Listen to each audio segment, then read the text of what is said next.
Hello बच्चों, good morning. KVM online क्लासों में आपका स्वागत है। मैं अजय कुमार विद साइंस आपका स्वागत करता हूं। तो हमारा जो टॉपिक है विज्ञान में 10वीं की क्लास विज्ञान में चैप्टर 7 चल रहा है। इसमें परमाणु सिद्धांत, तत्वों का आवर्ती वर्गीकरण एवं गुणधर्म, ठीक है, ये पढ़ेंगे। तो इससे पहले क्या बताया था हमने, इससे पहले जो वीडियो बनाई थी उसमें हमने ये सिखाया था कि परमाणु का इलेक्ट्रॉनिक विन्यास, परमाणु का इलेक्ट्रॉनिक विन्यास, इलेक्ट्रॉनिक विन्यास। उम्मीद है सबको समझ में आ गया होगा, बिल्कुल क्लियर हो गया होगा, है ना। तो इलेक्ट्रॉनिक विन्यास में क्या होता है कि परमाणु के में उपस्थित कक्षकों में इलेक्ट्रॉनों की व्यवस्था को उनके इलेक्ट्रॉनिक विन्यास कहते हैं कि कौन कौन से कक्षकों में कौन कौन सा इलेक्ट्रॉन भरा जाता है। तो इसलिए पहले बताया था कि अब हम पढ़ेंगे परमाणु सिद्धांत यानी एटॉमिक थ्योरी। तो परमाणु के बारे में अलग अलग वैज्ञानिकों ने, अनेक वैज्ञानिकों ने बहुत से अपने अपने मत प्रस्तुत किए। तो इनमें सबसे पहले 18वीं शताब्दी से पहले हमारे महर्षि कणाद थे और डेमोक्रेटिक प्लुप्सिफ थे। ये सभी क्या थे, ऐसे वैज्ञानिक थे, इन्होंने परमाणु को यानी एटम के बारे में बताया। उन्होंने कहा कि परमाणु एक सूक्ष्म इकाई होती है, अविभाज्य कण होता है, छोटा सा कण होता है। तो इसका नाम जो डेमोक्रेटिक और प्लुपिस ने इसका नाम दिया, एटम कहा उसको। एटम एक अविभाज्य कण है। लेकिन बाद में जो उन्होंने जो थ्योरी दी थी इन वैज्ञानिकों ने, उनका कोई वैज्ञानिक या प्रायोगिक आधार नहीं था, इसलिए उनको माना नहीं गया। तो इसके बाद सबसे पहले जो परमाणु के बारे में बताया था वो था जॉन डाल्टन, जो 1808 में जॉन डाल्टन ने परमाणु के बारे में बताया। तो डाल्टन ने परमाणु के संदर्भ में अनेक अभिधारणाएं प्रस्तुत की। जो डाल्टन का सिद्धांत था वो मेनली क्या था, यह सिद्धांत रासायनिक संयोग, द्रव्यमान संरक्षण के नियम व निश्चित अनुपात के नियम पर आधारित था। तो उसने अपने सिद्धांत में कुछ मुख्य अभिधारणाएं दी जो इस प्रकार हैं, जिन्हें हम डाल्टन की अभिधारणाएं कहते हैं। तो डाल्टन के अनुसार परमाणु का यानी किसी द्रव्य का, है ना, यानी मैटर का, किसी द्रव्य का वह सूक्ष्म कण जिसे और आगे विभाजित नहीं किया जा सकता परमाणु कहलाता है। ऐसी डाल्टन ने डेफिनेशन परमाणु की दी थी।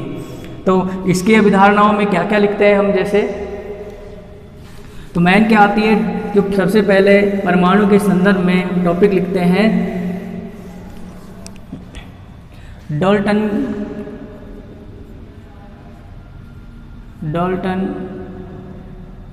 का सिद्धांत या डाल्टन का परमाणु सिद्धांत। तो इस सिद्धांत की निम्न अभिधारणाएं थी। डाल्टन ने क्या कहा था कि द्रव्य कण जो आगे और विभाजित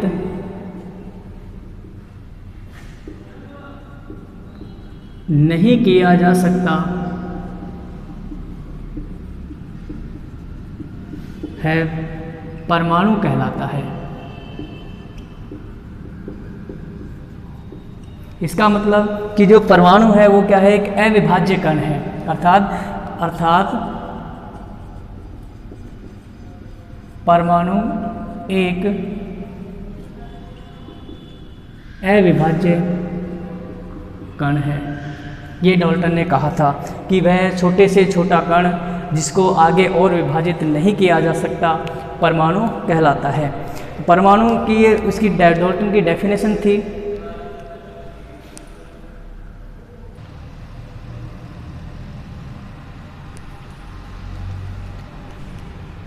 ये जो डाल्टन का नियम था ये मेनली क्या था, ये इसके डाल्टन के नियम की मुख्य अभिधारणाएं हैं कि डाल्टन ने क्या क्या कहा। कि डाल्टन का जो सिद्धांत था रासायनिक संयोजन, द्रव्यमान संरक्षण व स्थिर अनुपात के नियम पर आधारित था। तो यहाँ पर जो डाल्टन की अभिधारणाएं थी, द्रव कण जो आगे और विभाजित नहीं किया जा सकता परमाणु कहलाता है, अर्थात परमाणु एक अविभाज्य कण है, ये डाल्टन ने कहा था। और नेक्स्ट अभिधारणा है, ये परमाणु रासायनिक क्रियाओं में भाग लेते हैं। विभिन्न तत्वों के परमाणु भिन्न भिन्न गुण व भिन्न द्रव्यमान के होते हैं, यानी भिन्न भिन्न द्रव्यमान, यानी इनका द्रव्यमान होता है वो भिन्न भिन्न होता है। एक ही तत्व के सभी परमाणु समान होते हैं, अर्थात उनका भार, आकार व रासायनिक गुण समान होते हैं। तो ये इसकी अभिधारणाएं थी। विभिन्न तत्वों के परमाणु आपस में सरल अनुपात में संयोग करके यौगिक बनाते हैं। परमाणु को न तो सृजित किया जा सकता है यानी बनाया जा सकता है और न ही नष्ट किया जा सकता है। ये इसकी अभिधारणाएं थी। लेकिन जैसे जैसे पर डाल्टन ने तो क्या कहा था कि परमाणु ही अंतिम चीज़ है, आखिरी चीज़ है, यानी इससे छोटा कुछ भी नहीं है। लेकिन जैसे जैसे इलेक्ट्रॉन की खोज हुई, प्रोटॉन की खोज हुई, आगे छोटे कणों की खोज हुई, तो ये परमाणु सिद्धांत असफल हो गया, फेल हो गया, यानी फेल कर गया। इसके अनुसार क्या था कि परमाणु अंतिम इकाई, लेकिन बाद में पता चला कि परमाणु अन्य छोटे छोटे मूलभूत कणों से मिलकर बना होता है, जिन्हें प्रोटॉन, इलेक्ट्रॉन, न्यूट्रॉन आदि कहते हैं। ये मूलभूत फंडामेंटल पार्टिकल्स होते हैं इनके। तो इसमें देखो, ये तो थी इसकी अभिधारणाएं, डाल्टन के सिद्धांत की अभिधारणाएं। इसका स्क्रीनशॉट ले लो, फिर इसकी हम कमियां लिखवाएंगे कि इस सिद्धांत में क्या क्या कमियां थी। अब डाल्टन के सिद्धांत में जो कमियां थी वो क्या थी? सबसे पहले देखो, ये परमाणु अंतिम इकाई नहीं है कि जैसे ही इलेक्ट्रॉन प्रोटॉन की खोज हुई, किसके द्वारा? रेडियोधर्मिता के द्वारा। रेडियोधर्मिता के जब बैकरेल ने प्रयोग किए तो उसने पता लगाया कि इलेक्ट्रॉन व प्रोटॉन भी होते हैं। न्यूट्रॉन की तब तक भी खोज नहीं हुई थी, क्योंकि इसका जो जे थॉमसन ने इसके परमाणु मॉडल का खंडन किया था। जे थॉमसन के अनुसार क्या था? अब यहाँ पर देखो, जब ये विभिन्न तत्वों के परमाणु भिन्न भिन्न गुण व भिन्न भिन्न द्रव्यमान के होते हैं। विभिन्न तत्वों के परमाणु भिन्न भिन्न गुण व भिन्न भिन्न द्रव्यमान के होते हैं। दूसरा है, एक ही तत्व के सभी परमाणु समान होते हैं, जैसे अर्थात भार, आकार व रासायनिक गुणों में समानता होती है। तो जैसी समस्थानिकों की खोज हुई या संभारिकों की खोज हुई तो ये सिद्धांत फेल हो गए दोनों ही।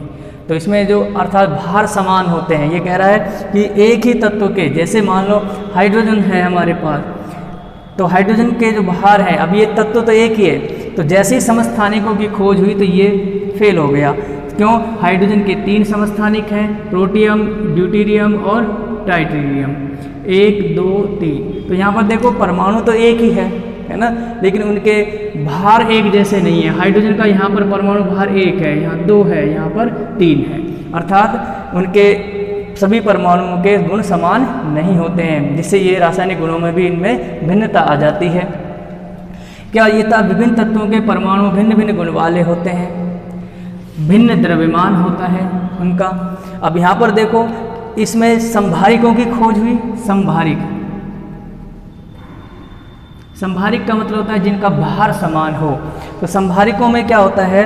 आर्गन, पोटेशियम, कैल्शियम, ठीक है, जैसे आर्गन, पोटेशियम और कैल्शियम। 18, 19 और ये 20, ये अलग अलग परमाणु हैं। क्या है? अलग अलग परमाणु हैं।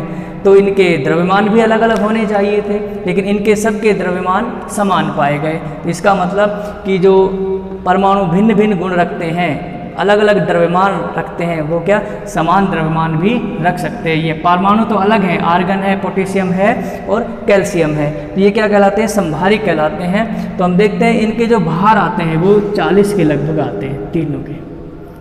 इसका मतलब क्या हुआ कि ये सिद्धांत भी यहाँ पर अभिधारणा फेल हो गई कि जैसे संभारिक समस्थानिकों की खोज हुई, इलेक्ट्रॉन प्रोटॉन की खोज हुई, तो ये डाल्टन का सिद्धांत फेल हो गया, असफल हो गया। ठीक है, अब ये किसने किया? इसके बाद जो सिद्धांत दिया गया वो जे थॉमसन ने दिया। तो इसमें क्या हुआ, इसकी कमियां लिख लेंगे हम, कमियां। तो इसकी क्या क्या कमियां रही इस सिद्धांत की वो हम लिखेंगे। अब इसका स्क्रीनशॉट ले लो। ये तो थी इसकी अभिधारणाएं।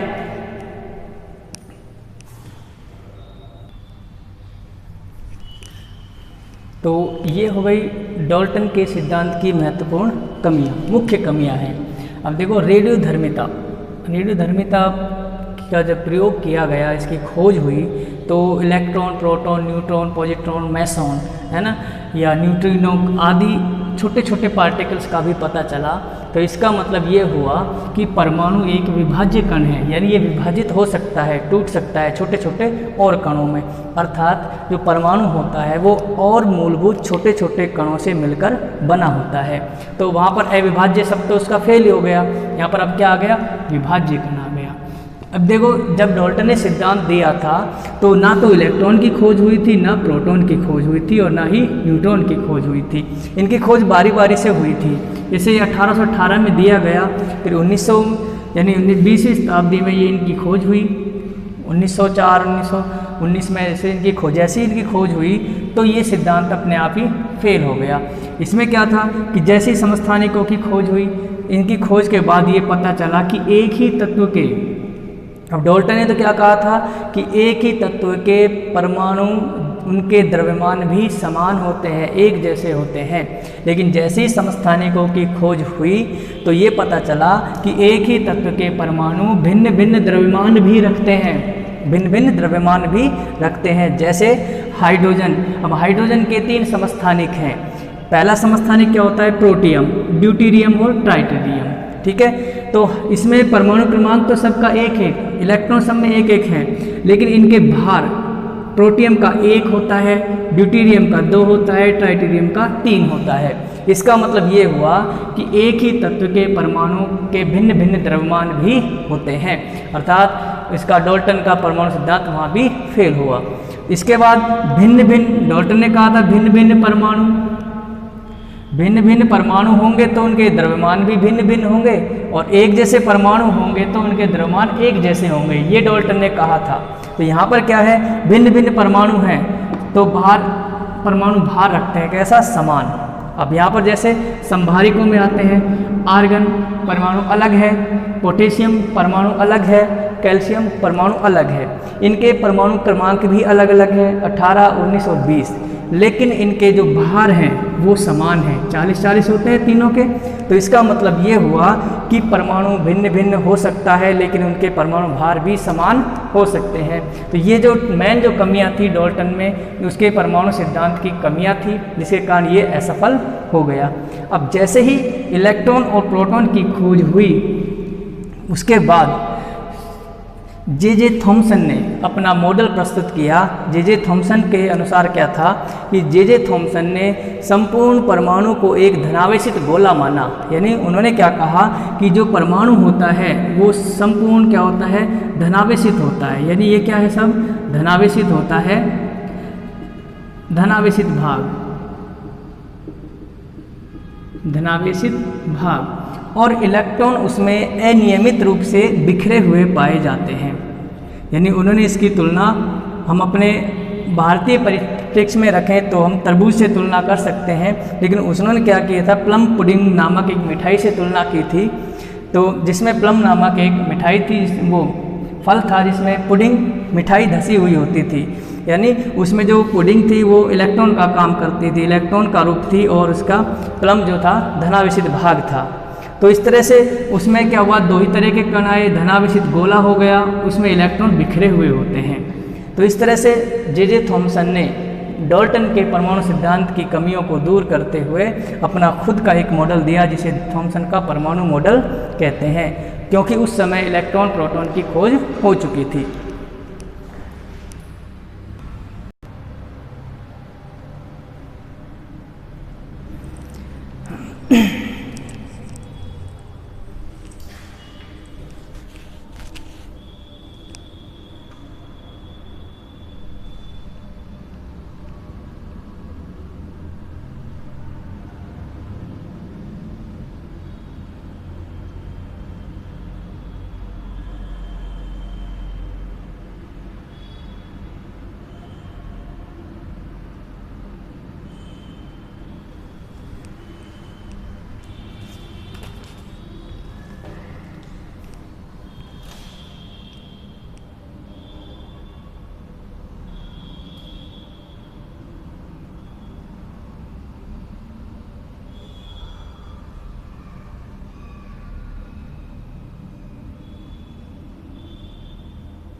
तो ये है रदरफोर्ड का स्वर्ण पत्र प्रयोग। यानी थॉमसन का जब परमाणु मॉडल फेल हो गया तो उसके बाद रदरफोर्ड ने, अर्नेस्ट रदरफोर्ड, क्या नाम था पूरा नाम, अर्नेस्ट रदरफोर्ड ने स्वर्ण पत्र प्रयोग किया। उन्होंने क्या किया कि सोने की पतली पत्ती है ना, सोने की पतली पत्ती यानी इस तरह से रख दी, उसका जो क्या थी 100 नैनोमीटर या 10⁻⁷ मीटर का सोने की पत्ती का उपयोग किया। उस पर अल्फा कणों की बौछार की, अल्फा कणों की बौछार की और उसके चारों ओर जिंक सल्फाइड का पारदर्शी प्रतिदीप्ति पर्दा लगा दिया। कैसा पर्दा? प्रतिदीप्ति, जिसमें से अल्फा कण टकराए तो उसमें दिखाई दे जाए। तो इसमें क्या हुआ, अधिकांश अल्फा कण तो अधिशोषित हो गए, इसने ऑब्जर्व कर लिए। कुछ अल्फा कण टकरा कर इससे इधर उधर बिखरने लग गए, कुछ इसमें से पार हो गए। तो इस तरह से ये प्रयोग किया गया। तो ये चमकने लगता है, पूरा जिंक सल्फाइड के पर्दे पर प्रदीप्त होता है। तो ये इसका स्वर्ण पत्र प्रयोग था। तो प्रयोग में क्या लिखते हैं हम उसके प्रयोग। रदरफोर्ड इम्पोर्टेंट टॉपिक है, हर साल एग्जाम में ज़रूर आता है इसमें से। तो इसके 3 हिस्से करते हैं हम रदरफोर्ड का। एक तो पहला हिस्सा होता है प्रयोग, उसके बाद होता है प्रेक्षण, उसके बाद होता है निष्कर्ष। ठीक है। अब तीनों में अलग अलग क्वेश्चन भी पूछ सकते हैं कि रदरफोर्ड के स्वर्ण पत्र प्रयोग के को समझाइए, उसके प्रेक्षण लिखिए या उसके निष्कर्ष लिखिए, है ना। अलग अलग भी पूछ सकते हैं और एक साथ भी पूछ सकते हैं। तो सबसे पहले हम क्या करते हैं, प्रयोग। प्रयोग में ये वाला चित्र बनाना है रदरफोर्ड का स्वर्ण पत्र प्रयोग। तो इसमें क्या होता है, जैसे ही ये प्रयोग किया गया तो उसमें जो प्रेक्षण आए, हमारे पास ये गोला है, ठीक है, इसमें ये नाभिक है। तो जब अल्फा कणों की बौछार की गई तो इसमें क्या हुआ कि जो कुछ कण तो अपने मार्ग से वापस आ गए, बहुत से कण अपने मार्ग से विचलित हो गए इस तरह से, और कुछ कण सीधे ही निकल गए इस तरह से। ठीक है, ये रदरफोर्ड का प्रयोग था। तो ये चीज़ें क्यों हुई, जैसे ही उसने अल्फा कणों की बौछार की तो अल्फा कण, अधिकांश कण बाहर निकल गए, अपने मार्ग से बिना विचलित हुए सीधे निकल गए। कुछ कण अपने मार्ग से विचलित हो गए यानी मुड़ गए कुछ अलग अलग कोणों पर, और 20,000 में से एक कण ऐसा था जो नाभिक से टकराकर वापस आ गया। तो इसका मतलब रदरफोर्ड ने ये निष्कर्ष निकाला कि इसमें देखा कि परमाणु के नाभिक में कोई ऐसा पदार्थ है जो अल्फा यानी धनावेशित कणों को प्रतिकर्षित करता है। जब इस तो उससे टकरा कर कण वापस आया अल्फा कण, तो उसने ये निष्कर्ष निकाला कि अल्फा कण धनावेशित होता है, और धन आवेश जब धनावेश से टकराएगा तो वापस आ सकता है। अगर वो माइनस से टकराएगा तो उसमें पार निकल जाएगा, माइनस ऋणावेश उसको अवशोषित यानी आकर्षित करता है। तो उसने नाभिक की खोज की, उसने निष्कर्ष निकाला कि संपूर्ण परमाणु का जो भार होता है वो उसके नाभिक में केंद्रित होता है, जिसे नाभिक कहते हैं। वह नाभिक धनावेशित होता है, धनावेश होने के कारण ही वह अल्फा कणों को प्रतिकर्षित करता है, और इलेक्ट्रॉन उस नाभिक के चारों ओर चक्कर लगाते रहते हैं यानी घूमते रहते हैं। यहाँ पर ये इलेक्ट्रॉन घूमते रहेंगे, तो इलेक्ट्रॉन पर तो माइनस आवेश होता है, ये प्लस है, तो वे सीधे ही निकल जाते हैं। जो इस नाभिक के किनारे से टकराते हैं वो अपने मार्ग से विचलित हो जाते हैं। तो ये इसका निष्कर्ष निकला कि उसने नाभिक की खोज की। अब यहाँ पर जो कमी आई थी, इसमें कमी क्या थी, कमी ये थी कि वो इलेक्ट्रॉन, रदरफोर्ड ने कहा कि नाभिक के चारों ओर इलेक्ट्रॉन अपनी निश्चित कक्षाओं में चक्कर लगाते हैं। तो चक्कर लगाते हुए इलेक्ट्रॉन जब चक्कर लगाएंगे तो अपनी ऊर्जा का ह्रास भी करते हैं, कमी भी होती है। तो एक समय ऐसे आना चाहिए कि वो इलेक्ट्रॉन नाभिक में गिर जाना चाहिए, जबकि ऐसा संभव नहीं होता है, क्योंकि इलेक्ट्रॉन यदि नाभिक में गिर गया तो परमाणु का अस्तित्व ही खत्म हो जाएगा। तो ऐसा नहीं होता है, इलेक्ट्रॉन इसमें चारों चक्कर लगाते रहते हैं। तो इन सब बातों का स्पष्टीकरण रदरफोर्ड नहीं कर सका, इसलिए रदरफोर्ड का सिद्धांत भी फेल हो गया। तो इसके बाद जो आया था वो था नील्स बोर का सिद्धांत। नील्स बोर, उन्होंने रदरफोर्ड के प्रयोग में कुछ सुधार किए। उन्होंने ये कहा कि रदरफोर्ड ने जो बताया था कि इलेक्ट्रॉन नाभिक के चारों चक्कर लगाता है विभिन्न कक्षाओं में, वो बिल्कुल सही है। तो वो चक्कर क्यों लगाता है, नाभिक में क्यों नहीं गिरता है, तो उसका स्पष्टीकरण किसने किया, नील्स बोर ने किया। तो हम आगे पढ़ेंगे, पहले हम पढ़ते हैं इसका प्रयोग। तो प्रयोग में क्या होता है, तो मैं इनके प्रयोग, प्रेक्षण और निष्कर्ष में लिख देता हूँ। तो आप इसका प्रयोग का स्क्रीनशॉट ले ली। तो इसमें क्या होता है, रदरफोर्ड ने क्या किया कि पतली सोने की, अर्नेस्ट रदरफोर्ड व उनके साथियों ने, शिष्यों ने 1911 में एक पतली सोने की झिल्ली पर, पत्ती पर, जिसकी मोटाई क्या थी 100 नैनोमीटर या 10⁻⁷ मीटर मोटाई थी, पत्ती पर यानी गोल्ड फॉइल पर अल्फा कणों की बमबारी की। तो सोने की पत्ती के चारों तरफ जिंक सल्फाइड से लेपित पर्दा लगा दिया, जिससे ये पता चलता था कि जैसे अल्फा कण टकराते हैं तो उनकी दिशाओं का पता चल सके, यानी दिशा का ज्ञान हो सके। तो ये उसका प्रयोग था। तो उसने जैसे ही अल्फा कणों की बौछार की तो उसमें क्या क्या देखा, उसमें क्या क्या पता लगाया, तो हम यहाँ पर लिखते हैं, ये तो हो गया हमारा प्रयोग। अब लिखते हैं प्रेक्षण। तो रदरफोर्ड ने देखा कि जब अल्फा कणों की बौछार होती है, तो आप इसका स्क्रीनशॉट ले लो यहाँ तक, ये इसमें। तो ये थे इसके स्वर्ण पत्र प्रयोग के प्रेक्षण। प्रेक्षण में क्या पता चला कि अधिकांश अल्फा कण अपने मार्ग से बिना विचलित हुए सीधे ही निकल गए, यानी इस तरह से ये सीधे चले गए अल्फा कण। और बहुत कम अल्फा कण अपने मार्ग से कुछ कोणों पर विचलित हो गए, यानी भिन्न भिन्न कोणों पर वो मुड़ गए, जैसे विचलित हुए कण है, अल्फा कण है। और लगभग 20,000 में से एक कण, अल्फा कण ऐसा भी था जो जिस मार्ग से गया उसी मार्ग से वापस लौट आया, अर्थात वो 180 डिग्री के कोण पर विक्षेपित हो गया।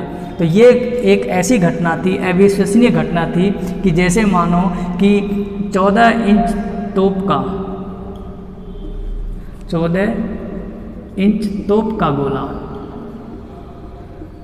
एक कागज से टकराकर मारने वाले यानी चलाने वाले पर ही अटैक कर दे, यानी वापस उसी मार्ग से वापस आ जाए, अर्थात ये अविश्वसनीय घटना हुई जिसने सबको ही अचंभित कर दिया। तो इसके कारण एक निष्कर्ष निकाले गए कि ये जो रदरफोर्ड का प्रयोग था, इससे क्या क्या निष्कर्ष निकलते हैं।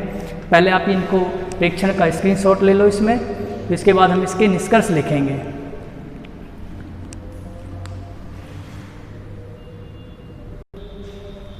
तो ये इसमें रदरफोर्ड के परमाणु मॉडल के निष्कर्ष हैं। निष्कर्ष में क्या था, परमाणु का अधिकांश भाग खोखला होता है, वह आवेशहीन होता है, अर्थात क्या होता है, उदासीन होता है, इसमें अल्फा कण सीधे ही निकल जाते हैं। परमाणु का संपूर्ण धनावेश व द्रव्यमान उसके केंद्र में निहित होता है, जिसे उसने क्या कहा, रदरफोर्ड ने नाभिक नाम दिया उसको, अर्थात रदरफोर्ड ने नाभिक की खोज की थी। परमाणु का अधिकांश भाग रिक्त होता है, जिससे इलेक्ट्रॉन निश्चित वृत्ताकार कक्षाओं में चक्कर लगाते रहते हैं, यानी कक्षाओं के बारे में इसने बताया था। और परमाणु उदासीन होता है, इसका मतलब क्या होता है, अर्थात उस परमाणु में जितने इलेक्ट्रॉन होते हैं उतने ही प्रोटॉन की संख्या, इलेक्ट्रॉन प्रोटॉन की संख्या समान होती है। तो इस तरह से ये रदरफोर्ड के परमाणु प्रतिरूप का निष्कर्ष है। अब लेकिन इसके साथ ही इसमें कुछ कमियां भी रह गई थी, जिनका यानी कुछ सवाल खड़े हो गए। जैसे मान लो रदरफोर्ड ने कहा कि नाभिक के चारों ओर इलेक्ट्रॉन चक्कर लगाता रहता है, तो चक्कर लगाता हुआ इलेक्ट्रॉन मैक्सवेल के अनुसार निरंतर चक्कर लगाता हुआ इलेक्ट्रॉन, घूमता हुआ इलेक्ट्रॉन ऊर्जा का ह्रास करता है, यानी कमी आती है। तो इसका अर्थ ये हुआ कि इलेक्ट्रॉन कुछ समय बाद नाभिक में गिर जाना चाहिए। तो इसका स्पष्टीकरण रदरफोर्ड नहीं दे सका कि वो चक्कर क्यों लगाता रहता है।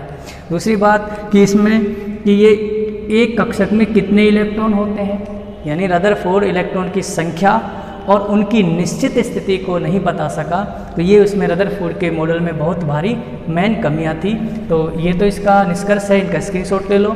इसके बाद इसका लास्ट टॉपिक है कमियां। हम इसके बाद कमियां लिखाएंगे, कमियां इंपॉर्टेंट है।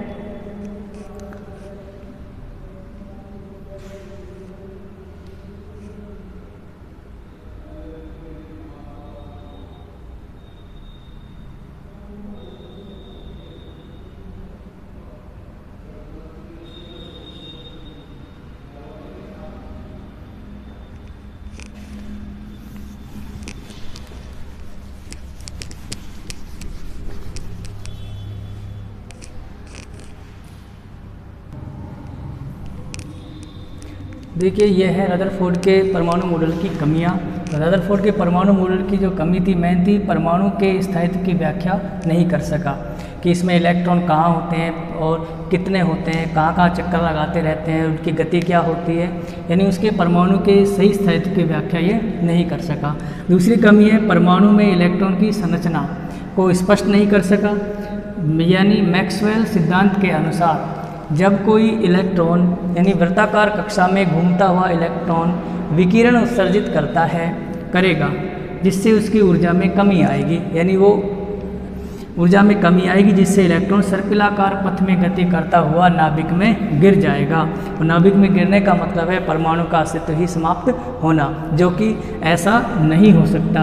अर्थात इसका स्पष्टीकरण रदरफोर्ड नहीं कर सका कि चक्कर लगाता हुआ इलेक्ट्रॉन नाभिक में क्यों नहीं गिरता है। सर्पिलाकार गति क्या होती है, जैसे मान लो ये नाभिक है, इलेक्ट्रॉन यहाँ से गति शुरू करता है तो ये घूमता हुआ इलेक्ट्रॉन एक इस तरह से सर्पिलाकार गति करते हुए नाभिक में गिर जाना चाहिए, क्योंकि घूमेगा तो ऊर्जा की कमी भी होगी, ऊर्जा की कमी आएगी तो ये नाभिक की तरफ गिरने लगेगा, जबकि ऐसा नहीं होता। इसका स्पष्टीकरण रदरफोर्ड नहीं कर सका। इसके बाद यह परमाणु के स्पेक्ट्रम की व्याख्या नहीं कर सका और कक्षा में कितने इलेक्ट्रॉन होते हैं, इलेक्ट्रॉन की सही संख्या को भी ये नहीं बता सका। तो ये इसकी जो मेन कमियाँ थी रदरफोर्ड की, इसलिए रदरफोर्ड भी यहाँ पर रदरफोर्ड का सिद्धांत भी फेल हो गया। लेकिन इसने मेन जो उपलब्धि हासिल की थी वो क्या थी कि रदरफोर्ड ने नाभिक की खोज की थी। उसने बताया था कि संपूर्ण द्रव्यमान नाभिक में केंद्रित होता है। तो इस तरह से ये रदरफोर्ड की परमाणु मॉडल क्षण पत्र प्रयोग कंप्लीट हो गया। इसमें प्रयोग, प्रेक्षण, निष्कर्ष और ये कमियाँ थी। तो इन कमियों को दूर किसने किया, हम इसके बारे में नेक्स्ट वीडियो में बताएंगे। ये वीडियो आपको कैसा लगा हो इसके लिए इसको सब्सक्राइब करें और लाइक करें, बेल आइकन को दबाना ना भूलें। Thank you very much.